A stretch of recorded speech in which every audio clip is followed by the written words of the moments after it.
Hi every one, മൈൻഡ്സ്റ്റാക്ക് tutorial സീരീസിൻ്റെ പുതിയൊരു എപ്പിസോഡിലേക്ക് എല്ലാവർക്കും സ്വാഗതം. അപ്പോൾ ഇന്ന് മുതൽ നമ്മൾ റിയാക്ട് ജെഎസ് സ്റ്റാർട്ട് ചെയ്യാണ്. റിയാക്ട് ജെഎസ് എങ്ങനെ നമ്മൾ ലോക്കൽ സിസ്റ്റത്തിൽ സെറ്റപ്പ് ചെയ്യാം, ഈ സെറ്റപ്പ് ചെയ്ത റിയാക്ട് ജെഎസ് എങ്ങനെ നമുക്ക് സിസ്റ്റത്തിൽ വ്യൂ ചെയ്യാം, ഈ കാര്യങ്ങളാണ് നമ്മൾ നോക്കാൻ പോകുന്നത്.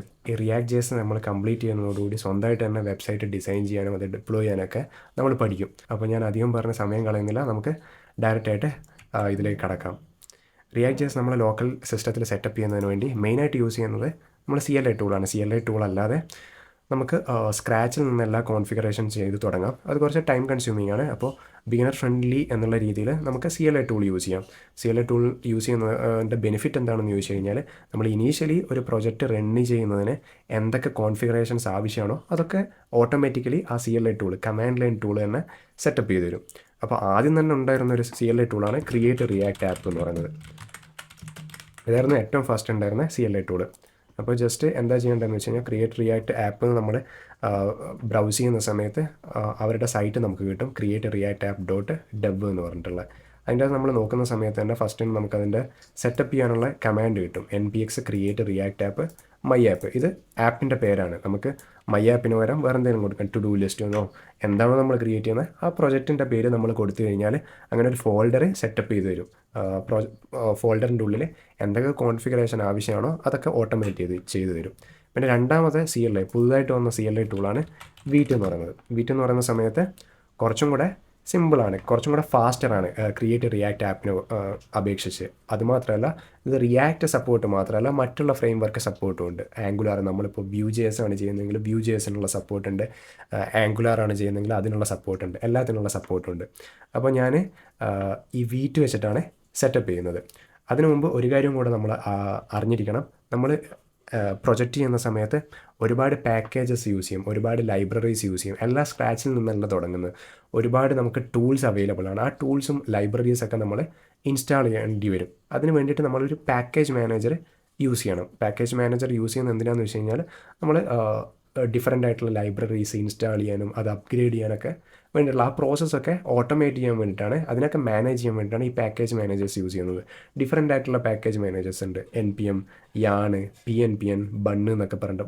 ബണ്ണ് എന്ന് പറയുന്നത് ഏറ്റവും ലേറ്റസ്റ്റ് ആയിട്ടുള്ള ഒരു കമാൻഡ് ലൈൻ ടൂളാണ്. അപ്പോൾ ഞാൻ YARN ആണ് യൂസ് ചെയ്യുന്നത്. YARN കുറച്ചും കൂടെ സ്പീഡാണ്, മാത്രമല്ല അത് ഇൻബിൽറ്റ് ആയിട്ടുള്ള കാച്ചിങ് മെക്കാനിസം ഒക്കെ ഉണ്ട്. സോ ഞാൻ YARN ആണ് യൂസ് ചെയ്യുന്നത്. YARN + V2 എന്ന് പറഞ്ഞിട്ടുള്ള ആ സ്റ്റാക്കാണ് യൂസ് ചെയ്യുന്നത്. ഓക്കെ, അപ്പോൾ നമുക്ക് ഇതിനുള്ള കമാൻഡ്, അതായത് ഒരു first project react project startup ചെയ്യാനുള്ള ഒരു കമാൻഡ് ഇവിടെ കൊടുത്തിട്ടുണ്ട്. അപ്പോൾ ഞാനത് കോപ്പി ചെയ്യാണ്. അപ്പോൾ നമ്മൾ എന്താ ചെയ്യേണ്ടതെന്ന് വെച്ച് കഴിഞ്ഞാൽ, ആദ്യം തന്നെ ടെർമിനലിൽ പോവുക.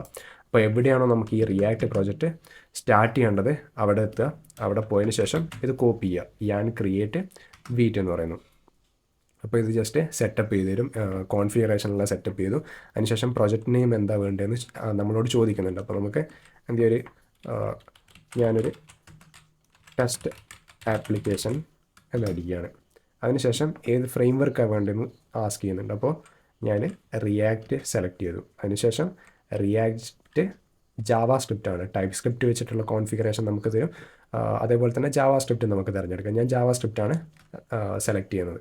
അപ്പോൾ നമുക്ക് നോക്കിക്കഴിഞ്ഞാൽ LS അടിച്ച് കഴിഞ്ഞാൽ നമുക്ക് എല്ലാ ഫോൾഡേഴ്സും ഫയൽസും കാണാൻ പറ്റും ആ പെർട്ടിക്കുലർ ഡയറക്ടറിയിലുള്ള.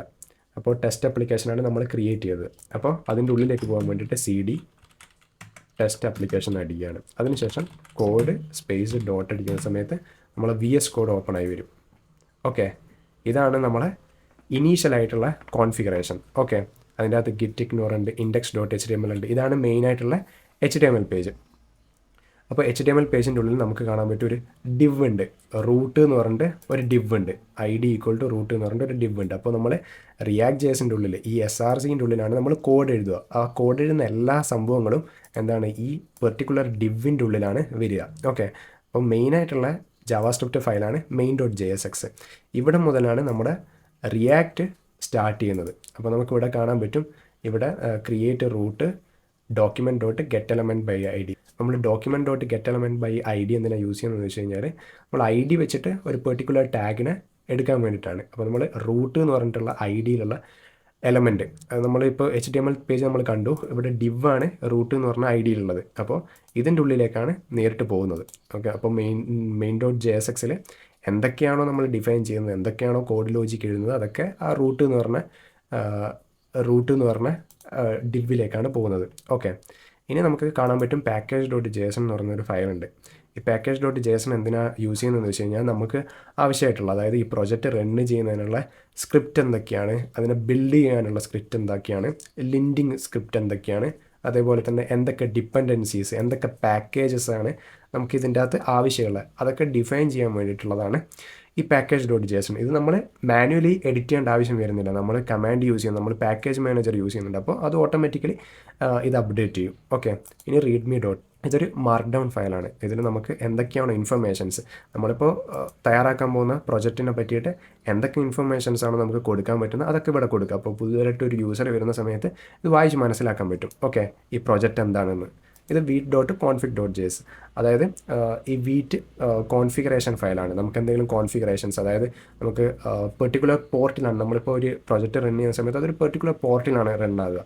അപ്പോൾ ആ പോർട്ട് മാറ്റി കൊടുക്കണമെങ്കിൽ, അതേപോലെ തന്നെ പല കോൺഫിഗറേഷൻസ് ഉണ്ട്. നമുക്ക് ആവശ്യം വരുന്ന സമയത്ത് നമുക്ക് എന്ത് ചെയ്യാം, സെർച്ച് ചെയ്യാം. അതേപോലെ തന്നെ ഈ കോൺഫിഗ് ഫയൽസ് നമുക്ക് അപ്ഡേറ്റ് ചെയ്യാം. ഓക്കെ, ആവശ്യത്തിനനുസരിച്ച് പബ്ലിക് ഫയൽ നമുക്ക് വേണ്ട SVG ഫയൽസ്, അതേപോലെ തന്നെ ഇമേജസ് ഒക്കെ നമുക്ക് സ്റ്റോർ ചെയ്ത് വെക്കാൻ വേണ്ടിയിട്ട് പബ്ലിക് ഫോൾഡർ യൂസ് ചെയ്യാം.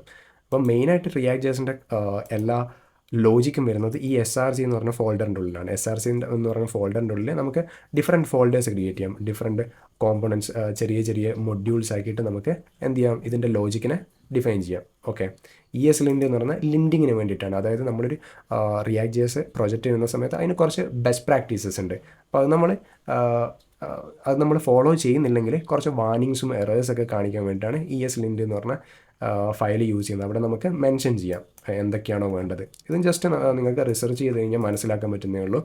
ഇത് വലിയ റോക്കറ്റ് സയൻസ് ഒന്നുമില്ല, നമുക്ക് പെട്ടെന്ന് മനസ്സിലാക്കിയെടുക്കാൻ പറ്റുന്ന കാര്യം തന്നെയാണ്.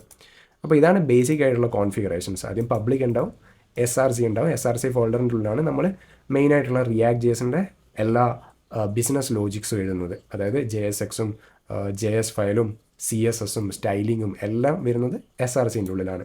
പിന്നെ ഗിറ്റ് ഇഗ്നോർ, അതായത് നമ്മൾ പുഷ് ചെയ്യുന്ന സമയത്ത് ഗിറ്റ് റെപ്പോസിറ്ററിയിലേക്ക് നമ്മൾ എന്തെങ്കിലും ഒരു പ്രൊജക്റ്റ് ചെയ്യുന്ന സമയത്ത്, പുഷ് ചെയ്യുന്ന സമയത്ത് എന്തെങ്കിലും ഫയൽസ് ചിലപ്പോൾ നമുക്ക് ഡിസ്കാർഡ് ചെയ്യേണ്ടി വരും, അത് നമുക്ക് ഒഴിവാക്കേണ്ടി വരും, അവോയ്ഡ് ചെയ്യേണ്ടി വരും. ആ സംഭവങ്ങളൊക്കെ ഡിഫൈൻ ചെയ്യാൻ വേണ്ടിയിട്ടാണ് ഈ ഗിറ്റ് ഇഗ്നോർ എന്ന് പറഞ്ഞിട്ടുള്ള ഫയൽ യൂസ് ചെയ്യുന്നത്. ഓക്കെ, അപ്പോൾ ഇതൊക്കെ മനസ്സിലായെന്ന് വിചാരിക്കുകയാണ്. ഇനി നമുക്ക് എങ്ങനെ ഈ React.js പ്രോജക്റ്റ് റൺ ചെയ്യാൻ നോക്കാം.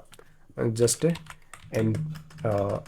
അതിന് മുന്നേ നമ്മൾ എന്ത് ചെയ്യണം, ഈ പ്രോജക്റ്റ് ഇനീഷ്യലൈസ് ചെയ്യാൻ വേണ്ടിയിട്ട് ജസ്റ്റ് ഞാൻ യാണാണ് യൂസ് ചെയ്യുന്നത്. യാൺ ഇൻസ്റ്റാൾ എന്ന് പറഞ്ഞ് ക്ലിക്ക് ചെയ്യുക. അപ്പോൾ യാൺ ഇൻസ്റ്റാൾ അടിക്കുന്ന സമയത്ത് package.jsന്റെ ഉള്ളിൽ എന്തൊക്കെ ഡിപ്പെൻഡൻസീസ് ആണോ, ഡെവ് ഡിപ്പെൻഡൻസീസ് ആണോ ഡിഫൈൻ ചെയ്തിരിക്കുന്നത്, അതൊക്കെ ഇൻസ്റ്റാൾ ചെയ്ത് വരും. ഇൻസ്റ്റാൾ ചെയ്യുന്ന സമയത്ത് നമുക്ക് കാണാൻ പറ്റും ഒരു നോഡ് മൊഡ്യൂൾസ് എന്ന് പറഞ്ഞൊരു ഫോൾഡർ ഇവിടെ ക്രിയേറ്റ് ചെയ്ത്. ഈ ഫോൾഡറിൻ്റെ ഉള്ളിലാണ് നമ്മൾ ഡിപ്പെൻഡൻസീസും ഡെവ് ഡിപ്പെൻഡൻസീസും എല്ലാ കാര്യങ്ങളും സ്റ്റോർ ചെയ്ത് വെക്കുന്നത്. ഓക്കെ, പിന്നെ ഒരു കാര്യം ശ്രദ്ധിക്കേണ്ടത്, ഈ നോഡ് മൊഡ്യൂൾസ് എന്ന് പറഞ്ഞാൽ നമ്മൾ ലോക്കലി ക്രിയേറ്റ് ചെയ്യുന്നതാണ്. അപ്പോൾ നമ്മൾ ഗിറ്റിലേക്കൊക്കെ പുഷ് ചെയ്യുന്ന സമയത്ത് നമ്മൾ ഈ നോഡ് മൊഡ്യൂൾസ് എന്ന് പറഞ്ഞ ഫോൾഡർ നമ്മൾ അവോയ്ഡ് ചെയ്യണം. ഇത് ഭയങ്കര സൈസുള്ള ഫോൾഡറാണ്. സോ അത് നമ്മൾ റിമോട്ടിലേക്ക് പുഷ് ചെയ്യുന്ന സമയത്ത് പുഷ് ചെയ്യാതിരിക്കുക. ഇനി ജസ്റ്റ് ഇത് റൺ ചെയ്യാൻ വേണ്ടിയിട്ട് ഞാൻ റൺ ഡെവ് അടിക്കുകയാണ്. ഇപ്പോൾ നമ്മളെ പ്രൊജക്റ്റ് ലോക്കൽ ഹോസ്റ്റ് 5173 എന്ന് പറഞ്ഞ പോർട്ടിൽ നമുക്ക് അവൈലബിൾ ആയിരിക്കും. അപ്പോൾ ഞാൻ ജസ്റ്റ് ബ്രൗസർ ക്രോം എടുക്കുകയാണ്, ഇത് ജസ്റ്റ് ഓപ്പൺ ചെയ്യാണ്. കണ്ടോ, ഇങ്ങനെയാണ് നമ്മളെ React.js പ്രോജക്റ്റ് നമുക്ക് വ്യൂ ചെയ്യാൻ പറ്റുന്നത്. ആദ്യം നമ്മൾ എന്ത് ചെയ്യണം, ടെർമിനലിൽ പോയിട്ട് ഈ React.js പ്രോജക്റ്റ് എന്ത് ചെയ്യണം, റൺ ചെയ്യണം. അതിന് റൺ ചെയ്യാനുള്ള കമാൻഡാണ് yarn run dev. അപ്പോൾ നമുക്ക് ഈ ലോക്കൽ സിസ്റ്റത്തിൽ ഇത് വ്യൂ ചെയ്യാൻ പറ്റും. നമ്മൾ ക്രോമിൽ പോയിട്ട് ജസ്റ്റ് ലോക്കൽ ഹോസ്റ്റ് എന്ന് പറഞ്ഞിട്ട് പോർട്ട് അടിച്ച് കഴിഞ്ഞാൽ നമുക്കത് വ്യൂ ചെയ്യാൻ പറ്റും. ഇവിടെ കണ്ടോ, ഇവിടെ കൗണ്ട് നമ്മൾ ഞെക്കുന്ന സമയത്ത് ഇത് ജസ്റ്റ് ഇൻക്രീസ് ആയി വരും, 4, 5, 6 എന്ന് പറഞ്ഞിട്ട്. ഓക്കെ, ഇത്രയും കാര്യങ്ങളാണ് നമ്മൾ ഇനീഷ്യലി നമ്മൾ മനസ്സിലാക്കിയിരിക്കേണ്ടത്. എന്തൊക്കെയാണ് ബേസിക് ആയിട്ടുള്ള കോൺഫിഗറേഷൻസ്, അതേപോലെ തന്നെ എങ്ങനെ നമുക്കിത് ഇനീഷ്യലൈസ് ചെയ്യാം, എങ്ങനെ നമുക്ക് വ്യൂ ചെയ്യാം. ഓക്കെ, അപ്പോൾ നിങ്ങൾക്കിത് മനസ്സിലായെന്ന് വിചാരിക്കുകയാണ്. പിന്നെ നമ്മൾ വേറൊരു കാര്യം ശ്രദ്ധിക്കേണ്ടത്, നമ്മൾ yarn ഇൻസ്റ്റാൾ എന്ന് പറഞ്ഞ് ഇൻസ്റ്റാൾ ചെയ്യുന്ന സമയത്ത് വേറൊരു പുതിയൊരു ഫയലും കൂടെ ഇവിടെ ക്രിയേറ്റ് ചെയ്ത് വരും. നമ്മൾ ഏത് പാക്കേജ് മാനേജറാണ് യൂസ് ചെയ്യുന്നത് അതിന് കറസ്പോണ്ടിങ് ആയിട്ടുള്ള ലോക്ക് ഫയൽ ക്രിയേറ്റ് ചെയ്ത് തരും. ഓക്കെ, അപ്പോൾ നിങ്ങൾക്ക് മനസ്സിലായെന്ന് വിചാരിക്കാം. അപ്പോൾ നമുക്ക് അടുത്ത ട്യൂട്ടോറിയലിൽ ഇതിൻ്റെ ബേസിക് ആയിട്ടുള്ള കോൺസെപ്റ്റ് React.jsന്റെ കോൺസെപ്റ്റുകൾ നമുക്ക് പഠിക്കാം. ഓക്കെ, അപ്പോൾ bye, have a nice day.